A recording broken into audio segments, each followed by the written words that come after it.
Hello friends, आप सभी का स्वागत है आपके अपने चैनल विन सुपर में। आज हम लोग बिहार बोर्ड के महत्वपूर्ण प्रश्न जो 5 अंक की ये प्रश्न है उसको हम लोग देखेंगे। प्रश्न संख्या 1 है, सिद्ध करें कि cosec A minus sine A into sec A minus cos A बराबर 1/10 ए प्लस कॉट ए। हमको सिद्ध करना है। इस तरह का जो क्वेश्चन होता है 5 अंक में पूछा जाता है और बहुत आसान होता है। दिया है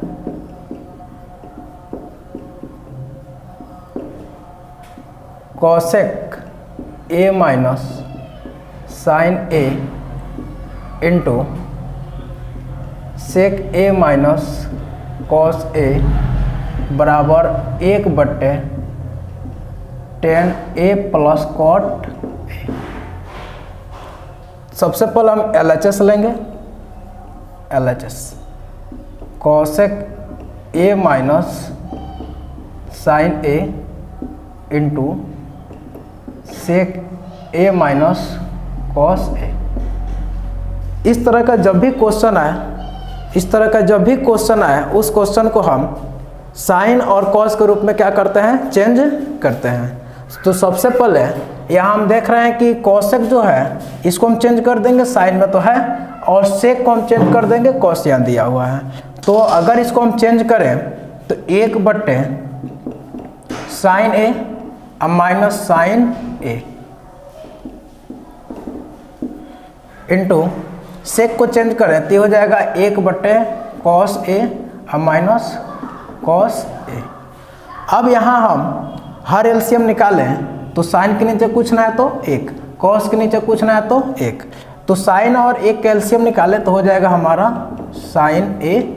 साइन से साइन में भाग करेंगे 1 आ जाएगा, 1 से अगर 1 में गुणा करेंगे तो क्या हो जाएगा, 1 हो जाएगा। तो ये हो जाएगा 1 अब माइनस। अब यहाँ से साइन में 1 से भाग करेंगे तो साइन आएगा, और साइन से साइन में गुणा करेंगे तो हो जाएगा साइन स्क्वायर ए। उसी तरह से इसको हम चेंज करें तो ये हो जाएगा कॉस ए और 1 माइनस कॉस स्क्वायर ए, ये निकल के आएगा। अब यहाँ देख रहे हैं कि 1 माइनस साइन स्क्वायर ए जो होता है ये होता है, अगर हम फॉर्मूला पे चेंज कर दें साइन स्क्वायर ए अब प्लस कॉस स्क्वायर ए बराबर होता है 1 के। तो अगर हम यहाँ से कॉस स्क्वायर निकालें, कॉस स्क्वायर ए, तो हो जाएगा 1 माइनस साइन स्क्वायर ए। तो हम 1 माइनस साइन स्क्वायर ए के जगह पे क्या लिख सकते हैं, कॉस स्क्वायर। मतलब 1 माइनस साइन स्क्वायर के जगह पर हम लिख देंगे क्या, कॉस स्क्वायर ए। ये हो जाएगा कॉस स्क्वायर ए अब बट्टे क्या हो गया हमारा साइन ए, ठीक, इंटू 1 माइनस कॉस स्क्वायर। अब यहीं से निकाल लें, साइन स्क्वायर निकालें। यहाँ से अगर हम निकालें तो अगर ये कॉस है प्लस में इधर ला के माइनस करेंगे तो ये हो जाएगा साइन स्क्वायर ए बराबर हो जाएगा 1 माइनस कॉस स्क्वायर ए। तो हमारा 1 माइनस कॉस स्क्वायर ए किसके बराबर हो गया, साइन स्क्वायर ए के। तो यानी 1 माइनस कॉस स्क्वायर ए बराबर हो गया साइन स्क्वायर ए के। तो यहाँ लिख देंगे साइन स्क्वायर ए अब बट्टे कॉस ए। अब ये दोनों गुणा में है, दोनों किस में है, गुणा में है। तो यहाँ से हम देखें और आगे बढ़े तो लिख सकते हैं साइन स्क्वायर ए इंटू और आगे बढ़े तो इसको हम लिख सकते हैं कॉस स्क्वायर ए इंटू साइन स्क्वायर ए अब बट्टे हो जाएगा sign A into cos A. Sign से साइन कट जाएगा, कॉस से कॉस ए कट जाएगा, तो बच गया हमारे पास कॉस ए इंटू साइन ए। इसको हम लिख सकते हैं, पहले साइन को लिख देते हैं sign A into cos A. अब यहाँ से एक चीज, अब चाहें तो साइन ए और कॉस को हम क्या कर सकते हैं, 1/10 ए प्लस कॉट ए में चेंज कर सकते हैं, या सबसे आसान है कि RHS साइड को भी हम उसको प्रूफ करें तो उसका जो मान आएगा और LHS साइड का जो मान आएगा ये दोनों बराबर हो जाएगा। तो इस कंडीशन में हम कह सकते हैं कि ये दोनों जो है LHS बराबर क्या हो जाता है, RHS हो जाता है, ठीक। तो और आसान इसको हम कर दें, आसान करने के लिए हम इसको आगे ना बढ़ाकर हम ये कर देते हैं कि RHS जो है RHS क्या है, 1/10A अब प्लस कॉट A, इसी को हम चेंज कर देते हैं। तो चेंज करेंगे तो 1/10, जब भी यहाँ 10 और कॉट है तो इस तरह का अभी हम बताएं आपको कि साइन और कॉस में चेंज कर देते हैं। 10 को चेंज करेंगे तो 10 बराबर होता है 10A बराबर साइन A अब बट्टे हो जाएगा कॉस A। अब कॉट को चेंज करेंगे, कॉट A बराबर होता है cos A into sine A। ठीक, अब यहाँ से देखिए 10 की जगह पर हम लिख देंगे साइन A अब बट्टे कॉस A। कॉट को लिखेंगे कॉस A अब बट्टे साइन A। अब यहाँ अब हम क्या करते हैं कि ये दोनों का हर एलसीएम निकाल दें। एक तो ऊपर है, ठीक, इसका एलसीएम लें तो ये हो जाएगा sine A into cos A अब बट्टे कॉस से कॉस कैंसिल हो जाएगा तो आ जाएगा साइन, साइन से साइन में गुणा करें तो ये हो जाएगा साइन स्क्वायर A।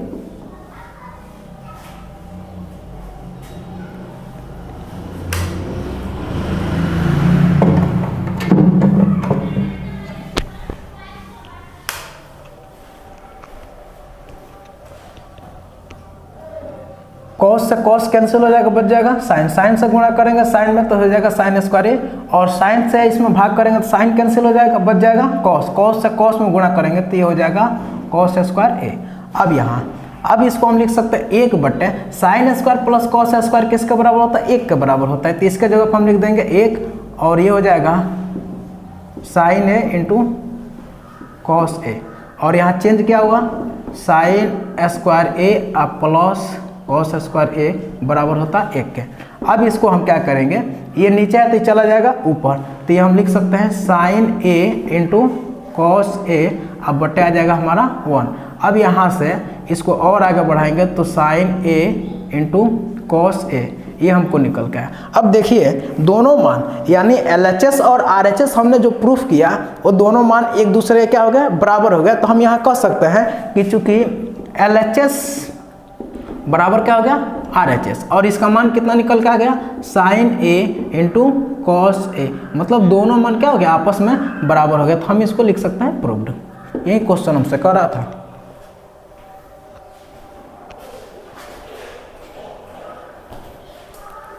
दो कह रहा है कि 22 सेंटीमीटर किनारे वाले एक ठोस घन को पिघलाकर एक 7 सेंटीमीटर लंबा वृत्ताकार बेलन बनाया जाता है, तो बेलन की त्रिज्या ज्ञात करें। देखिए इस क्वेश्चन में दिया है कि एक ठोस घन है, घन। सबसे पहले अगर हम घन बना लें,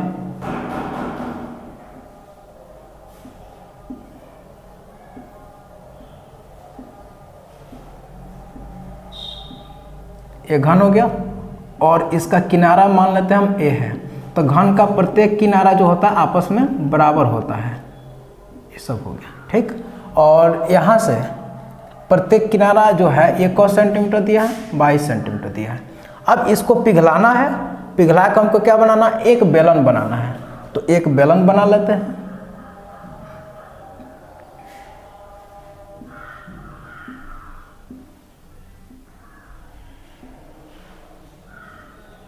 ये त्रिज्या हो गया और ये इसका ऊंचाई हो गया।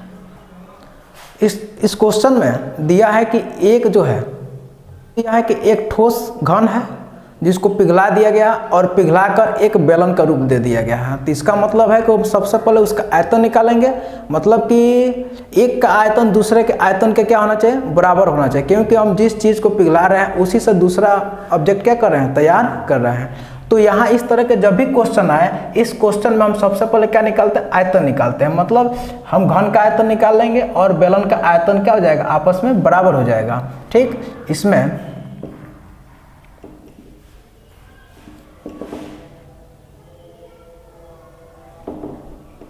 दिया है कि ठोस घन का किनारा, ठोस घन का प्रत्येक किनारा 22 सेंटीमीटर ठीक।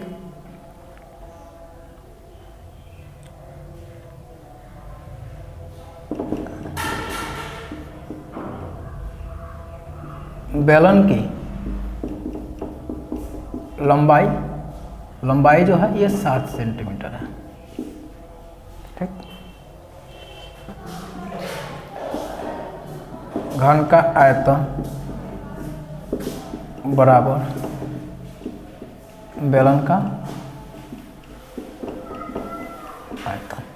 घन का आयतन होता है भुजा क्यू और बेलन का आयतन हो जाएगा पाई आर स्क्वायर एच।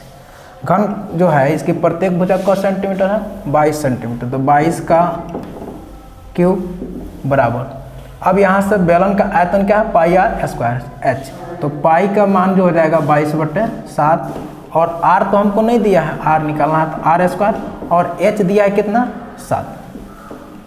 इसको आगे बढ़ाएं तो लिख सकते हैं 22 × 22 बराबर हो जाएगा 22/7 और आर का पावर 2 गुणे हो जाएगा 7। 7 से 7 क्या हो जाएगा कैंसिल, 22 से 1 क्या हो जाएगा कट जाएगा, तो यहाँ बच गया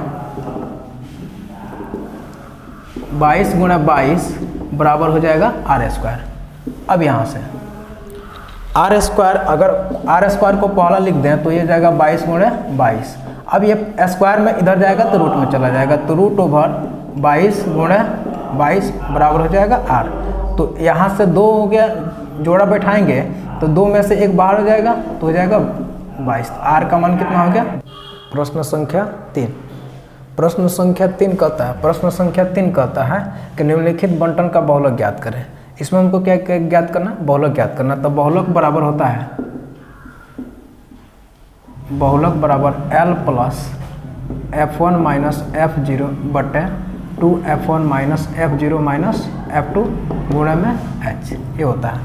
तो सबसे पहले अगर हम बहुलक वर्ग निकालें तो बहुलक वर्ग जो होता है यानी बहुलक वर्ग यानी सबसे अधिक बारंबारता कौन है, सबसे अधिक बारंबारता किसका है 27। तो अधिकतम बारंबारता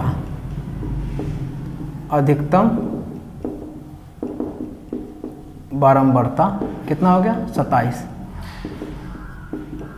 बहुलक वर्ग, तो बहुलक वर्ग क्या हो जाएगा हमारा 20 से 30। ठीक, L का मान निकालें तो L जो होता है ये बहुलक वर्ग की निम्न सीमा, L क्या है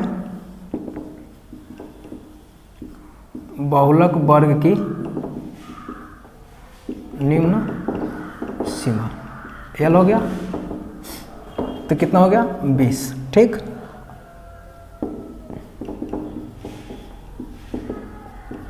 बहुलक वर्ग की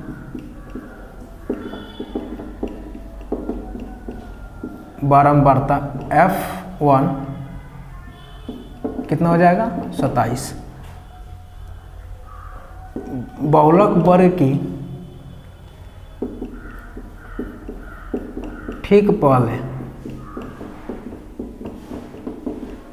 आने वाले वर्ग की बारंबारता F0 कितना हो जाएगा 23।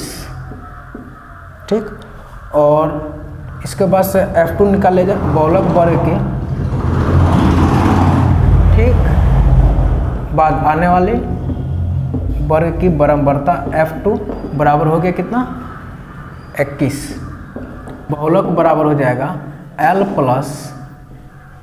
F1 - F0 बटे 2F1 - F0 - F2 गुणा हो जाएगा H। वर्ग के निम्न सीमा कितना हो जाएगा 20 अब प्लस F1 हो जाएगा 27 - F0 कितना हो गया 23 और 2F1 हो गया 27 F0 हो गया 23 और F2 कितना हो गया 21 और H का मान हो गया 10।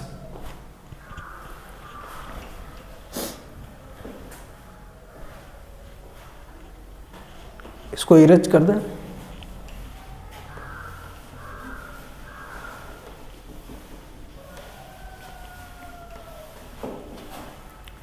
अब यहाँ से हमको निकल के आया 20 अब प्लस 27 - 23 बटे 2 गुणे 27 - 23 - 21 गुणे में 10। तो 20 अब प्लस 27 में से 23 जाएगा तो हो जाएगा 4 और 27 दूना 54 और ये हो जाएगा 3 1 4 और 2 2 4 गुणे में हो गया 10। तो 20 प्लस 4 और 54 में से 44 जाएगा 10 और यहाँ हो गया 10। तो 20 और प्लस 4 बटे 10 गुणे में 10, 10 से 10 क्या हो जाएगा, कट जाएगा एक बार में। तो 20 और 4 एकम कितना हो जाएगा 4, तो हो गया 24। आंसर कितना हो गया 24।